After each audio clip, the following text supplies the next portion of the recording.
second before you bend it back up, you pick it. So if you follow me, check this out. I'm going to try to do it in slow motion. It only works when you play at full speed, but this is what it actually is, slowed down. Now, I over-exaggerated the first note. It's actually 3 notes. 1, 2, 3.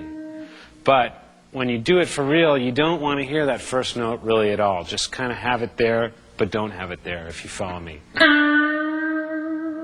So you just want to barely pick after that first note is played with your left hand. And you really only want to hear the second note and the third note. It's very unusual. It's not, but. So it's one of those things, kind of a trial and error thing. And the best way to do it is try to emulate it. Emulate the sound of that. Emulate the sound of other instruments. Emulate like a saxophone or something, or violin, or in my case, an Indian sitar, or what else did I? There's a Chinese violin that has a really nice sound to it that I copied a lot of. And a way to practice that is to take like a melodic passage, like a scale or a melody, and try to add as much of these strange bends in there as possible. Like take a.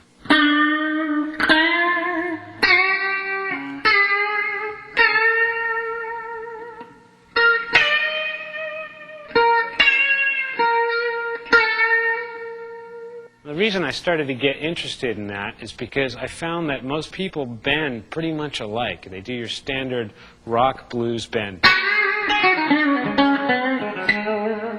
Very standard. But if you kind of change it a little bit, you can get your own style out of it a little bit. So what I did was.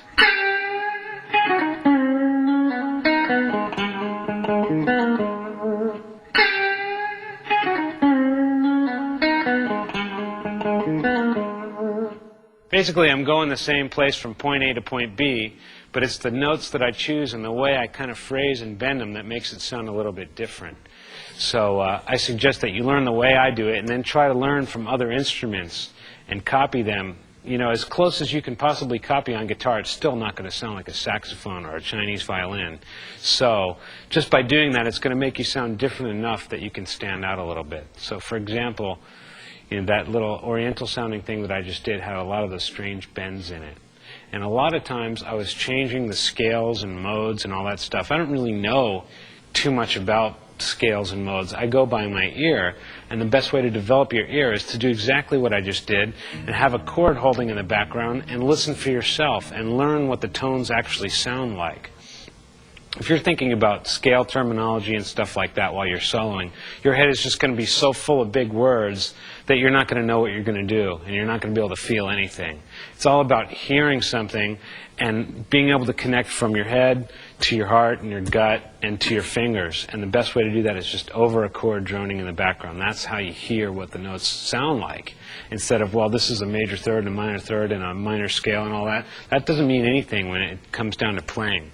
So a good way to practice is over 1 or maybe even just 2 chords, and then you can really hear what the notes sound like.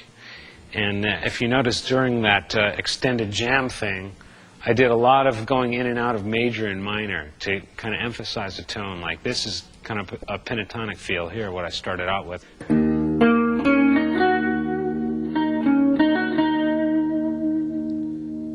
Using that position, there's a lot of space between the notes, so it has kind of a wide feeling, and you can sit on the notes for a long time and contemplate what they sound like. And then I got a little bit busier towards the end where I filled in the notes here.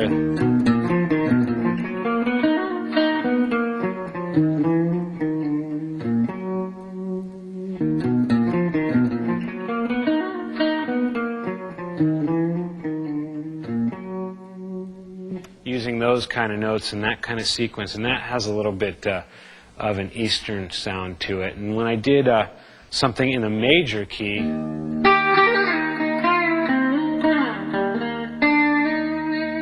kind of has a different sound, but it's also very exotic, you know. So if you have a chord in the background or just a droning note, you can pretty much go in and out of minor and major and learn what these notes all sound like and use that to your advantage when you're soloing, even in rock music. And it's a very fine line that you're walking when you're trying to put really exotic sounds into rock music, but it's really good to have that knowledge.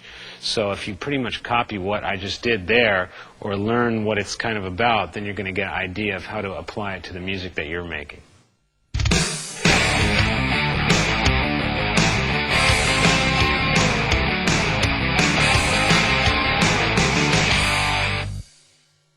最後のパート4ではコード進行を考えたプレイです。コードに合わせたメロディアスなプレイにトライしましょう。2、3、4。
And that was my good friend Melanie Vasquez backing me up on the guitar in the background and doing a good job of that. And it's very important to jam with other people and hear what you're playing sounds like against the chords and stuff like that. So I can't emphasize enough how important that is.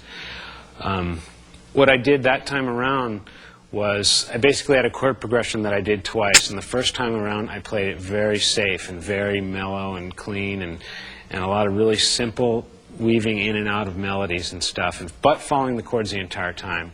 The second time around, I got a little bit busier, and I started to outline the chords with arpeggios, scales, and anything that's going to keep the flow of what I was doing going and building up some high tension as far as the way I was playing. It got a little bit busier, a little bit more difficult, and a little bit more complicated, and by the time the end came around, it just kind of mellowed out and trailed off. But it reached kind of a peak near the end somewhere. So the entire time, though, I followed each chord. Each chord that was played was a separate song in itself to me. When the E chord was played, I thought of what could I do that's going to sound right over E. And your first basic option is a note that's in an E major chord, which would be E, G sharp, and B. So I'm thinking G sharp I landed on a lot of times. And knowing that that's where I'm starting from, I can take notes that are out of the chord and land on those. But important thing is I have to know what all the names of all the notes are in each chord. Then I can outline them very easily without thinking about them as I'm trying to feel the music. It's very important to know all the names of everything that you're doing. So the second time around, I followed the chords a lot more. And I'll break down some of the arpeggiations that I did. Over one of the F sharp minor chords in there, I did kind of an outline of that arpeggio.